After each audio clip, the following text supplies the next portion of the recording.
नमस्कार, DD news में आपका स्वागत है। मैं हूं चंद्रशेखर जोशी और आइए सबसे पहले देखते हैं इस वक्त की हेडलाइंस। प्रधानमंत्री नरेंद्र मोदी को एनडीए के घटक दलों ने सर्वसम्मति से चुना अपना नेता। पारित प्रस्ताव में कहा गया, देश की जनता की सेवा करने के लिए प्रतिबद्ध है एनडीए सरकार।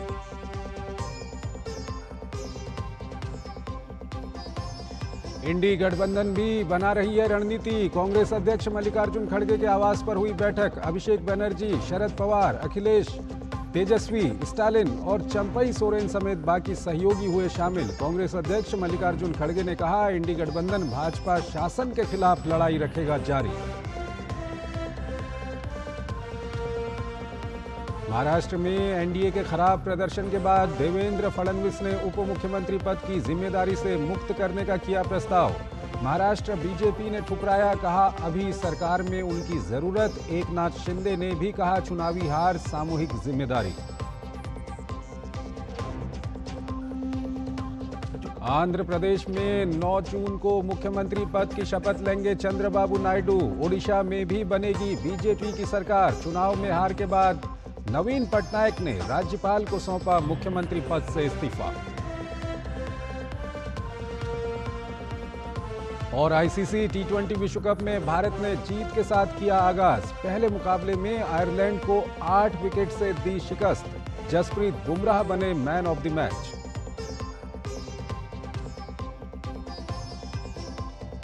रोहन बोपन्ना और मैथ्यू एबडेन की जोड़ी ने फ्रेंच ओपन के सेमीफाइनल में बनाया स्थान। क्वार्टर फाइनल में बेल्जियम की जोड़ी को 7-6, 5-7, 6-1 से दी शिकस्त।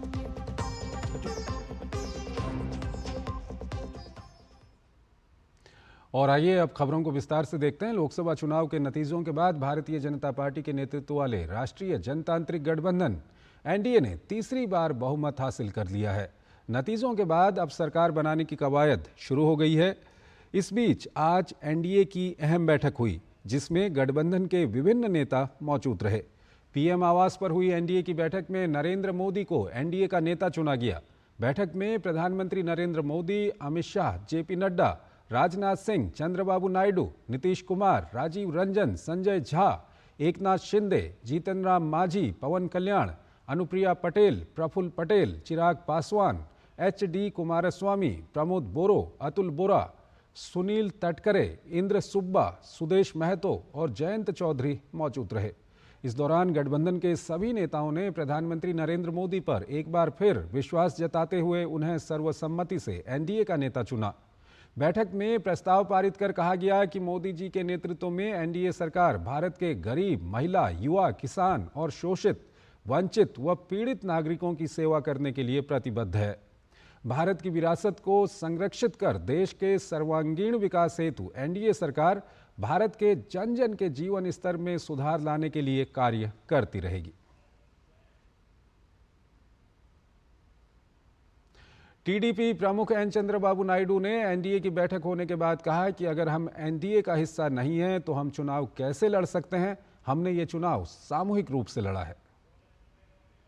How can we contest elections if you are not a part of NDA?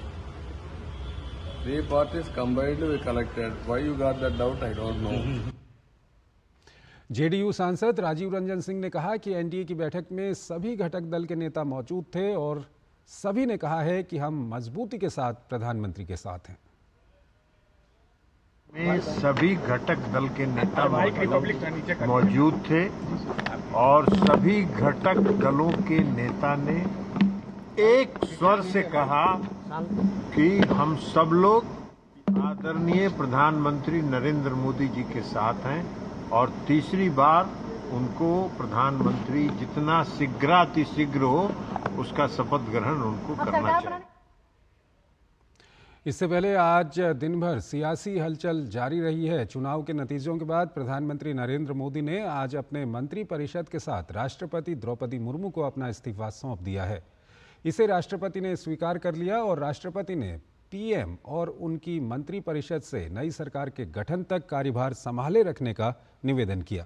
अब राष्ट्रपति आज शाम सभी कैबिनेट सदस्यों को विदाई भोज दे चुकी हैं। लोकसभा चुनाव की मतगणना में बीजेपी 240 सीट पर जीती है, वहीं कांग्रेस ने 99 सीट पर जीत दर्ज की है। इस चुनाव में समाजवादी पार्टी के खाते में 37 सीटें आई हैं और 29 सीट के साथ टीएमसी चौथे नंबर पर रही है।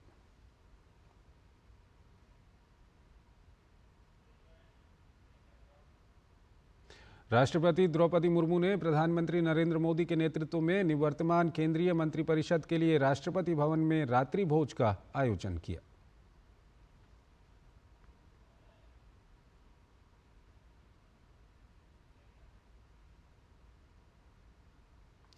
लोकसभा चुनाव के बाद विपक्षी इंडी गठबंधन के सदस्य दल रणनीति बनाने में जुटे हैं। इसी कड़ी में बुधवार शाम को इंडी गठबंधन के नेताओं की बैठक हुई। बैठक में कांग्रेस नेता सोनिया गांधी, प्रियंका गांधी वाड्रा और सांसद राहुल गांधी, डीएमके अध्यक्ष एमके स्टालिन, एनसीपी प्रमुख शरद पवार और सुप्रिया सुले, समाजवादी प्रमुख अखिलेश यादव, आरजेडी नेता तेजस्वी यादव, झारखंड के सीएम चंपई सोरेन और तृणमूल कांग्रेस महासचिव अभिषेक बनर्जी सहित कई नेताओं ने कांग्रेस अध्यक्ष मल्लिकार्जुन खड़गे के आवास पर बैठक में हिस्सा लिया। इस बैठक में विपक्षी गठबंधन आगे की रणनीति पर मंथन कर रहा था।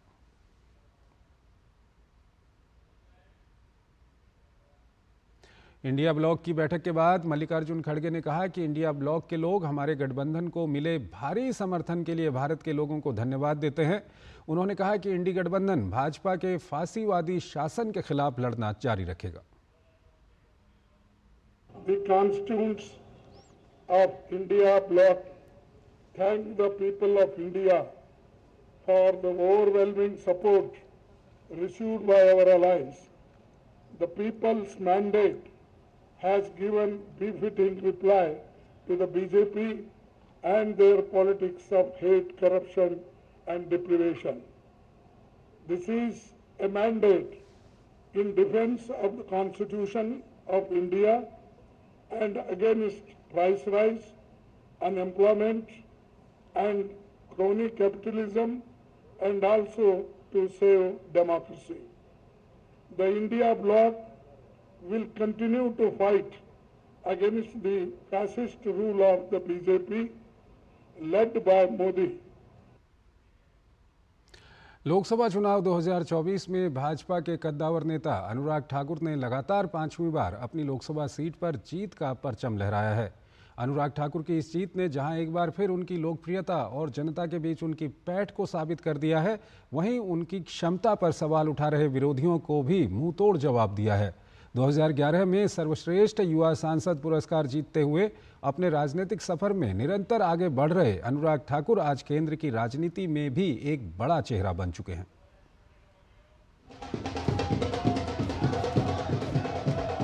नेता वही जो जनता के बीच रहे, जनता से जुड़ा रहे, फिर चाहे कोई कितने भी आरोप लगाए, जनता उसका जवाब दे देती है। इसी बात को 5वीं बार साबित किया हमीरपुर की जनता और अनुराग ठाकुर ने। अनुराग ठाकुर हिमाचल प्रदेश के हमीरपुर सीट से आने वाले ऐसे राजनेता हैं जिनका शुमार आज भाजपा के कद्दावर नेताओं में होता है। इस चुनाव में जीत ने उनका कद और भी बढ़ा दिया है। निश्चित रूप से हिमाचल प्रदेश के वो पहले बीजेपी के ऐसे नेता हैं जिन्होंने एक के बाद लगातार 5वीं बार लोकसभा का चुनाव जीता है और बड़े मार्जिन से जीता है। एक बार कैबिनेट मिनिस्टर रह चुके और अनुराग ठाकुर की इस जीत से न केवल प्रदेश में बल्कि देश की सियासत में उनका कद बढ़ा है।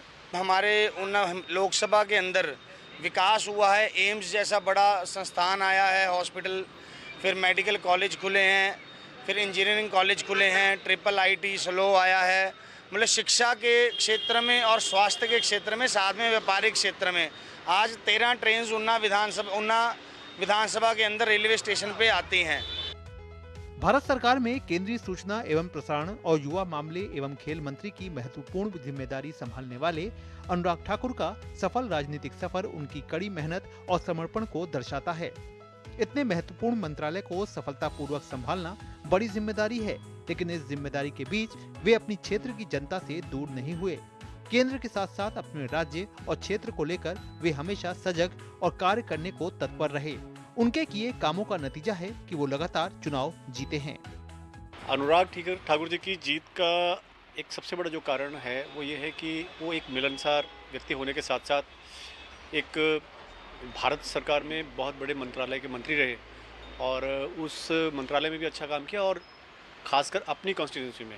अनुराग ठाकुर जी का अपना व्यक्तिगत भी अच्छा था, उन्होंने काफ़ी मेहनत किया ऊना के लिए, हमीरपुर के लिए, बिलासपुर के लिए, जैसे बनोपली लाइन के लिए वो काफ़ी मेहनत कर रहे हैं, रेलवे के लिए। इस वजह से हम अनुराग ठाकुर जी के वजह मतलब जो जीतने का कारण वजह ही है। हालांकि विपक्ष ने उनकी छवि को धूमिल करने में कोई कोर कसर नहीं छोड़ी। लगातार अनुराग ठाकुर पर चुनाव प्रचार के दौरान हमले होते रहे, लेकिन हमीरपुर की जनता ने ऐसा मुंहतोड़ जवाब दिया कि विपक्ष की बोलती बंद हो गई। लगातार 5वीं बार अनुराग ठाकुर विजय हुए। कांग्रेस नेता सतपाल रायजादा को 1,82,357 के अंतर से हरा दिया। स्थानीय लोग भी मानते हैं कि उन्होंने क्षेत्र में लगातार काम किया है। सबसे पहले तो अनुराग जी का कारण है जो उन्होंने विकास ऊना में कराया है। तो जो इन्होंने सैटेलाइट पीजीआई सेंटर लेके आए हैं, ड्रग पार्क लेके आए हैं, ट्रिपल ITI लेके आए हैं और जो रेलवे लेके 14 ट्रेनें उनमें से चली है। अनुराग जी एक बड़े कद के नेता हैं और काफ़ी उन्होंने विकास करवाया है। कोई रेलवे ले लो, ड्रग पार्क ले लो या PGI सैटेलाइट ले लो और अपना पेट्रोलियम डिपो ले लो, तो इस एक कारणों से ही जीता हुए हैं।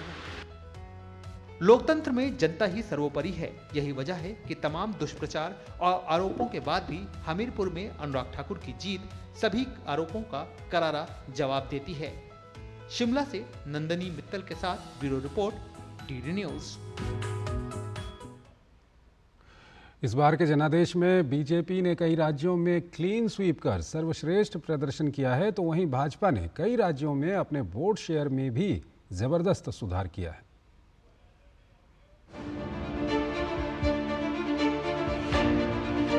लोकसभा चुनाव नतीजों में भारतीय जनता पार्टी 240 सीटें जीतकर सबसे बड़ी पार्टी बनकर उभरी और NDA ने पूर्ण बहुमत के लिए जरूरी 272 सीटों के जादुई आंकड़े को पार कर लिया।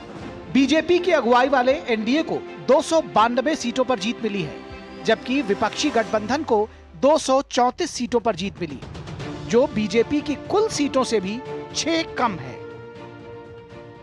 हमारे विरोधी एकजुट होकर भी उतनी सीटें नहीं जीत पाए जितनी इस लोकसभा चुनाव में अकेली बीजेपी ने जीती है। इतना ही नहीं, कई राज्य ऐसे भी हैं जहां बीजेपी अब तक का अपना सर्वश्रेष्ठ प्रदर्शन करने में कामयाब रही। मध्य प्रदेश, हिमाचल प्रदेश, उत्तराखंड, दिल्ली, अरुणाचल प्रदेश, त्रिपुरा में बीजेपी ने क्लीन स्वीप किया, तो गुजरात, छत्तीसगढ़, ओडिशा, झारखंड और कर्नाटक में भी बीजेपी ने शानदार प्रदर्शन किया। दक्षिण भारत के राज्य तेलंगाना में जहां बीजेपी सांसदों की संख्या दोगुनी हो गई, वहीं केरल में पहली बार बीजेपी ने अपना खाता खोला। Modi magic is there, but then I tell you it's a magic of the voters, their decision. Otherwise, I cannot be part of history. I can be part of history with just one vote for a margin. See where they have taken me. It's a laudable level. It's their win. Bhajpa ने पिछले लोकसभा चुनाव की तुलना में कई राज्यों में अपने वोट शेयर में भी जबरदस्त सुधार किया है। केरल, तेलंगाना, कर्नाटक, आंध्र प्रदेश, तमिलनाडु, मध्य प्रदेश, असम, ओडिशा, त्रिपुरा, अंडमान निकोबार द्वीप समूह और पंजाब में भाजपा अपना मत प्रतिशत बढ़ाने में कामयाब रही है। जनादेश डेस्क, DD न्यूज। लोकसभा चुनाव 2024 का रिजल्ट जारी हो गया है, लेकिन इस बार EVM काफ़ी खुश है क्योंकि EVM पर किसी ने अब तक हार का ठीकरा नहीं फोड़ा है। उम्मीद की जानी चाहिए कि किसी भी चुनाव में हारने वाला अब EVM पर दोष नहीं मढ़ेगा।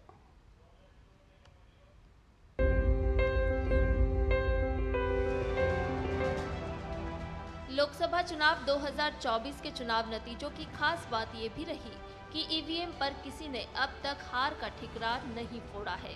EVM बनाने वाले भी आज चैन की सांस ले रहे होंगे, क्योंकि कोई उन्हें नहीं कोस रहा। लोकसभा चुनाव में एक तरफा नतीजे नहीं आने से हालात बदले तो आरोप लगाने वाले भी इसी ईवीएम से निकले परिणाम का जश्न मनाने लगे और इसे जनता और लोकतंत्र की जीत बता रहे हैं। उन्हें भी लग रहा है कि अचानक से लोकतंत्र वापस आ गया है, चुनाव आयोग ठीक से काम कर रहा है और ईवीएम में कोई गड़बड़ी नहीं हुई है। जो देश में चुनाव के रिजल्ट आए हैं, ये मैं तो पहले कहूंगा, ये जो रिजल्ट है जनता की रिजल्ट है और ये जनता की जीत है और लोकतंत्र की जीत है। जो जगह में हम जीता उसमें हम जनता को कहेंगे they are the man of the match. ये जय, ये विक्ट्री इंडिया का है, ये विक्ट्री हमारा देश का है, ये विक्ट्री हमारा माँ बहन का है, ये विक्ट्री हमारा किसान का है। हालांकि चुनाव आयोग ने हमेशा ही ईवीएम को लेकर स्पष्ट कहा है कि इसमें किसी तरह की छेड़छाड़ मुमकिन नहीं। इसी साल 16 मार्च को आम चुनाव की घोषणा करते हुए मुख्य चुनाव आयुक्त राजीव कुमार ने स्पष्ट कहा था कि ईवीएम 100% सुरक्षित है। ईवीएम की निष्पक्षता को लेकर सवाल उठाने वालों को उन्होंने शायराना अंदाज में जवाब भी दिया था। अधूरी हसरतों का इल्जाम, अधूरी हसरतों का इल्जाम हर बार हम पर लगाना ठीक नहीं। ये ईवीएम कह रही है, मैं नहीं कह रहा हूं। अधूरी हसरतों का इल्जाम हर बार हम पे लगाना ठीक नहीं। वफा खुद से नहीं होती, खता ईवीएम की कहते हो। अब चुनाव नतीजों के बाद अचानक से ईवीएम हैक होने की चर्चा ही बंद हो गई। अब चर्चा है जनता के नाराज होने की, नैरेटिव है लोकतंत्र के जीत की। मतगणना की प्रक्रिया में देरी के आरोप भी लगे। हालांकि इन सब में कहीं ईवीएम का नाम नहीं लिया गया। आरोप ईवीएम की जगह डीएम पर शिफ्ट होता नजर आया। लेकिन मतगणना से ठीक एक दिन पहले मुख्य चुनाव आयुक्त ने राजनीतिक पार्टियों के आरोपों पर शायराना अंदाज में पलटवार किया। आजकल इल्जामातों का दौर बुलंद है, तलखियों का बाजार गर्म है। पंच को पहले ही घेर लो, यानी पेशबंदी। जो एम्पायर है उसको पकड़ लो पहले से, पेशबंदी कर लो जिससे वो बोल ही ना पाए। पंच को पहले ही घेर लो यानी पेशबंदी। मंजूर है इल्जाम लगाओ हम पर, शर्त इतनी कि साथ में सबूत भी हो। सच्चाई यही है कि लोकतंत्र में लोगों के हाथ में ही तंत्र की चाबी होती है। लेकिन ईवीएम पर आरोप लगाकर विपक्षी दल अपनी हार का आकलन ही नहीं करते थे। चुनाव दर चुनाव यही स्थिति बनती रही। 2014 के बाद भी कई राज्यों में विपक्ष को जीत मिली, लेकिन हर हार के बाद ईवीएम को जिम्मेदार बताने की कवायद शुरू हो जाती थी। ऐसे में यह सुखद संयोग है कि देश के सबसे बड़े चुनाव में ईवीएम पर कोई सवाल नहीं उठ रहा है। लोकसभा चुनाव नतीजों ने ईवीएम को भी मुस्कुराने का मौका दे दिया है। ईवीएम की विश्वसनीयता फिर से बरकरार हो गई है और उम्मीद की जानी चाहिए कि किसी भी चुनाव में हारने वाला अब ईवीएम पर दोष नहीं मढ़ेगा। Bureau report, DD news.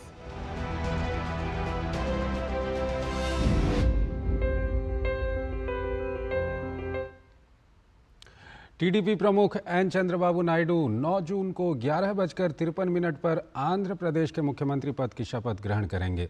Andhra Pradesh विधानसभा चुनाव में तेलुगु देशम पार्टी को बड़ी जीत मिली है। टीडीपी के नेतृत्व वाले एनडीए गठबंधन ने आंध्र प्रदेश विधानसभा चुनाव में 175 सीटों में से 164 सीटें हासिल की हैं।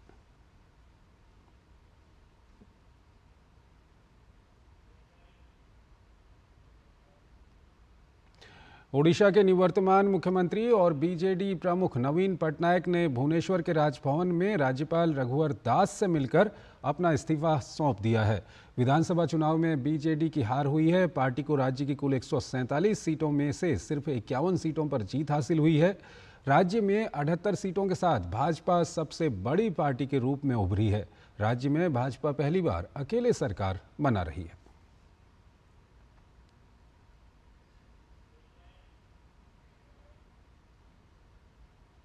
महाराष्ट्र के उप मुख्यमंत्री देवेंद्र फडणवीस ने राज्य में पार्टी के निराशाजनक प्रदर्शन की जिम्मेदारी लेते हुए इस्तीफे की पेशकश की है।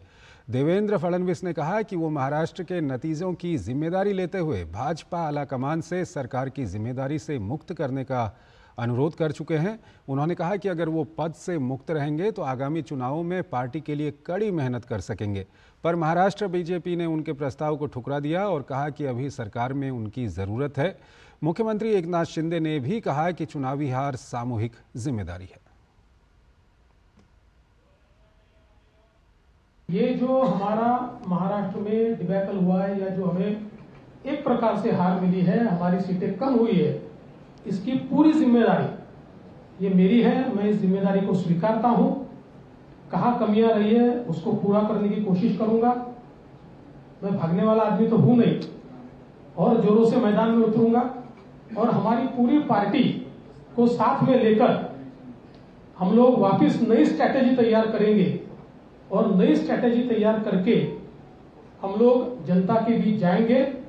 जनता का जो विश्वास है उस विश्वास को हम लोग संपादित करेंगे। लोकसभा चुनाव में जीत पर अमेरिका के राष्ट्रपति जो बाइडेन ने प्रधानमंत्री नरेंद्र मोदी को बधाई दी है। उन्होंने सोशल मीडिया साइट एक्स पर लिखा, प्रधानमंत्री नरेंद्र मोदी और राष्ट्रीय जनतांत्रिक गठबंधन को उनकी जीत पर बधाई। इस ऐतिहासिक चुनाव में लगभग 65 करोड़ मतदाताओं को भी बधाई। हमारे देशों के बीच मित्रता और भी बढ़ रही है क्योंकि हम असीमित संभावनाओं वाले साझा भविष्य के मार्ग प्रशस्त कर रहे हैं। वहीं ब्रिटेन के प्रधानमंत्री ऋषि सुनक ने सोशल मीडिया प्लेटफॉर्म एक्स पर प्रधानमंत्री नरेंद्र मोदी को बधाई देते हुए लिखा कि ब्रिटेन और भारत के बीच करीबी मित्रता है और साथ मिलकर ये मित्रता आगे बढ़ती रहेगी।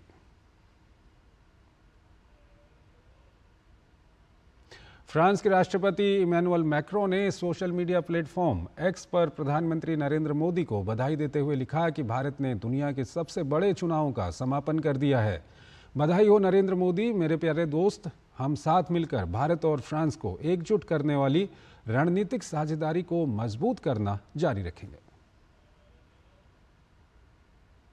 वहीं ग्रीस के प्रधानमंत्री किरियाकोस मित्सोताकिस ने सोशल मीडिया प्लेटफॉर्म एक्स पर प्रधानमंत्री नरेंद्र मोदी को बधाई दी है।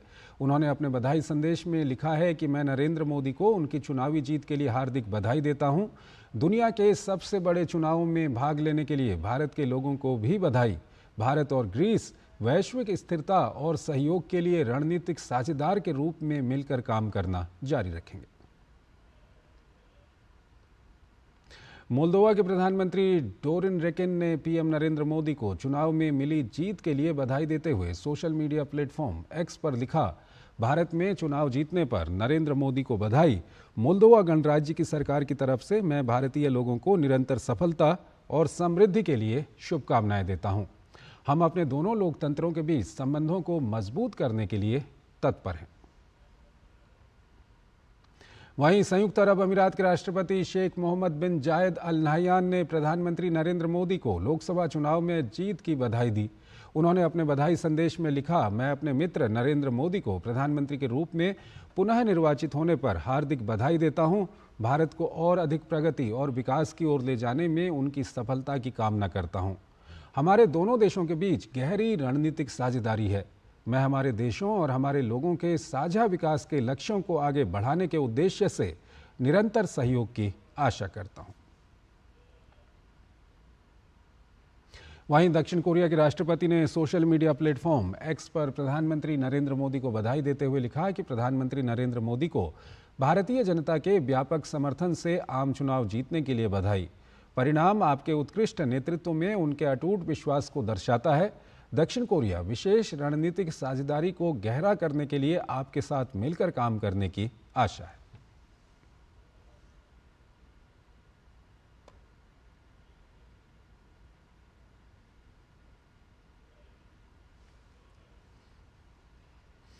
अगली खबर की ओर चलते हैं। जम्मू कश्मीर के रियासी के चिंखा घाटी में मेगा पर्यावरण महोत्सव शुरू हुआ, जिसमें हजारों पर्यटकों और स्थानीय लोगों ने भाग लिया। विश्व पर्यावरण दिवस के अवसर पर आयोजित इस कार्यक्रम में पर्यावरण संरक्षण, नवीकरणीय ऊर्जा, रिसाइकलिंग और सतत विकास पर कार्यशालाओं को आयोजित किया गया।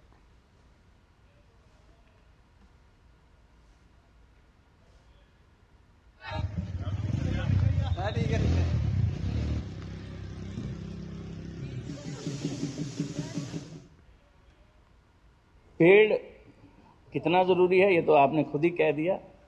इस तपती गर्मी में जब पूरा नॉर्थ इंडिया 44, 45, 46 डिग्री पे है, इन पेड़ों के नीचे बैठ के लग ही नहीं रहा कि शायद हम 42-43 डिग्री में खड़े हैं। तो वर्ल्ड एनवायरनमेंट डे है, जिनका एक इको डेस्टिनेशन है, तो सोचा गया कि आज इसको रीइंट्रोड्यूस लोगों को क्यों ना आज के दिन किया जाए। वही कोशिश आज की जा रही है और लोगों तक इस डेस्टिनेशन को पहुंचाने के विभिन्न प्रकार से, विभिन्न तरीकों से लेने की कोशिश है। प्रधानमंत्री नरेंद्र मोदी ने पर्यावरण दिवस के मौके पर आज सुबह एक पेड़ लगाया। पीएम ने प्रकृति की रक्षा करने और संधारणीय जीवन शैली अपनाने की हमारी प्रतिबद्धता के अनुरूप अपने इस कदम के बारे में एक्स पर जानकारी दी। पीएम ने सभी से आग्रह किया कि आप भी अपने इस ग्रह को बेहतर बनाने में योगदान दें। प्रधानमंत्री ने तस्वीर साझा करते हुए पोस्ट कर लिखा कि आज विश्व पर्यावरण दिवस पर मुझे एक पेड़ मां के नाम अभियान शुरू कर अत्यंत प्रसन्नता हो रही है। मैं देशवासियों के साथ ही दुनिया भर के लोगों से आग्रह करता हूं कि वो अपनी मां के साथ मिलकर या उनके नाम पर एक पेड़ ज़रूर लगाएं। यह आपकी तरफ से उन्हें एक अनमोल उपहार होगा। इससे जुड़ी तस्वीर आप प्लांट फॉर मदर हैशटैग के साथ, एक पेड़ मां के नाम हैशटैग के साथ ज़रूर साझा करें।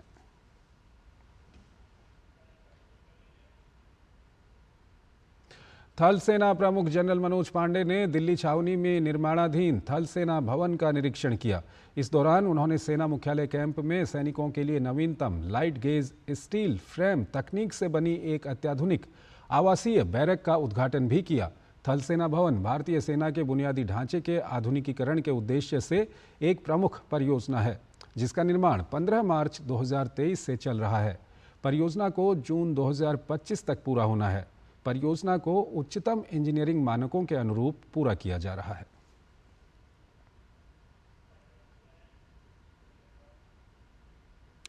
आईटी और इलेक्ट्रॉनिक्स सचिव एस कृष्णन ने राष्ट्रीय राजधानी दिल्ली में एयर प्रवाह सेंसर का उद्घाटन किया। केंद्रीय सचिव ने कहा कि इस सेंसर को कोलकाता में अनुसंधान करके इसका विकास किया गया है। इसके 3 मॉडल बन रहे हैं। केंद्रीय सचिव ने कहा कि इसकी लागत 1 लाख से 9 लाख के बीच है। एयर प्रवाह जो है सेंसर है, जो कि हमारे सीडैक कोलकाता में इसका अनुसंधान करके इसका विकास किया गया है। 3 मॉडल में बना रहे हैं वो, और ये काफ़ी जगह अभी डिप्लॉय होने को हैं। ऑलरेडी ये डिप्लॉयमेंट शुरू हो गया है। 2 सेंसर्स हमारे इस बिल्डिंग में इलेक्ट्रॉनिक्स निकेतन में भी आज उसका उद्घाटन हुआ है और यहाँ पे भी डिप्लॉय हुए हैं। हमारा ये डोमेस्टिक टेक्नोलॉजी में जो ये इक्विपमेंट बना है, इसका कॉस्ट करीब करीब इम्पोर्टेड इक्विपमेंट का 1/3 है, 1/3 है। सो ये काफ़ी किफ़ायती पड़ेगा इंस्टॉलेशन के लिए। लागत इसकी वो इंस्टॉलेशन, ये 3 कैटेगरी के इन्होंने मशीन बनाए हैं सेंसर्स, बिटवीन 1.1 लाख और 9 लाख के बीच इसका लागत पड़ेगा इंस्टॉलेशन के लिए। चुनावी नतीजों के दिन मंगलवार को